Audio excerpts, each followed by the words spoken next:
સરથાણામાં ધોધમાર વરસાદને કારણે જકાત નાકાના 5 થી વધુ રસ્તાઓ બંધ થઈ ચૂક્યા હતા અને 10 થી વધુ સોસાયટીઓના રહીશોને પણ અહીં અવરજવરમાં મુશ્કેલીઓનો સામનો કરવો પડી રહ્યો છે। પોલીસે તમામ રસ્તા પર અવરજવર હાલ પૂરતી બંધ કરી દીધી છે। ફાયરની ટીમોને રેસ્ક્યુ માટે અહીં સ્ટેન્ડ બાય પણ ગોઠવી દેવામાં આવી છે। દ્રશ્યો આપ જોઈ રહ્યા છો, ભારે વરસાદને કારણે બસ જળબંબાકારની પરિસ્થિતિ જોવા મળી રહી છે।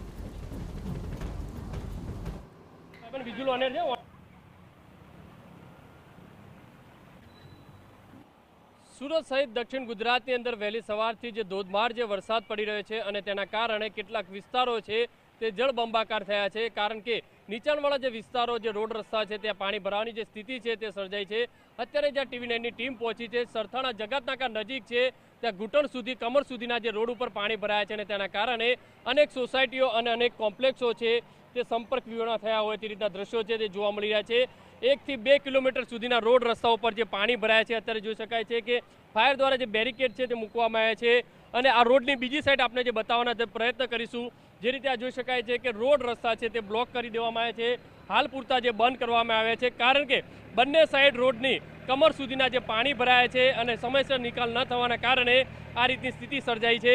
કારણ કે સુરત શહેરની અંદર સતત ધોધમાર જે છે વહેલી સવારથી જે વરસાદ પડી રહ્યો છે, ભારે લોકોને મુશ્કેલીનો જે સામનો છે તે કરવો પડી રહ્યો છે। જોઈ શકાય છે કે સામે દૂર દૂર સુધી જે પાણી છે તે સોસાયટીઓની અંદર પાણી, જે કોમ્પ્લેક્સના અંડરગ્રાઉન્ડની અંદર જે પાણી છે તે ભરાયાની જે સ્થિતિ છે તે જોવા મળી રહી છે। અત્યારે કાકા કેમ ઊભા છે અહીંયા?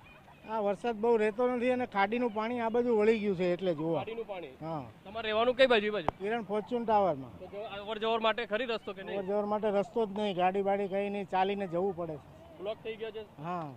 કેટલા લોકો રહેતા છે? અહીંયા ઓછામાં ઓછા 50-60 મકાન જેવા રહે। 50-60 મકાનો છે તે જોઈ શકાય છે કે આ કોમ્પ્લેક્સની અંદર આવવા જવા માટેનો જે રસ્તો છે ત્યાં પાણી ભરાયા છે। જોઈ શકાય છે કે દૂર દૂર સુધી, ઘૂંટણ સુધી, કમર સુધીના જે પાણી ભરાયા છે સરથાણા વિસ્તારની અંદર આજે જોવા મળી રહ્યા છે અને તેને લઈને સ્થાનિક લોકોએ ભારે મુશ્કેલીનો જે સામનો છે તે કરવો પડી રહ્યો છે। ત્યારે જોવાનું રહ્યું કે ખાડીના પાણી ધીરે ધીરે શહેરના અમુક અમુક વિસ્તારો જે છે ત્યાં પ્રસરી રહ્યા છે। કેમેરામેન સંજય ચંડલ સાથે બલદેવ સુથાર, TV9 સુરત। આ તમામ વિસ્તારોમાં જ્યાં સુધી પાણી નહીં ઓસરે ત્યાં સુધી આ જ પરિસ્થિતિનો સામનો લોકોને કરવો પડશે, પણ હજુ પણ અવિરત આ લોકોને જે સંપર્ક કરી રહ્યા છે, કોઈ લોકો જે ફસાયો હોય તેમને બચાવવા માટેની જે કામગીરી છે તે પોલીસ દ્વારા જે પેટ્રોલિંગ કરવામાં આવી રહ્યું છે।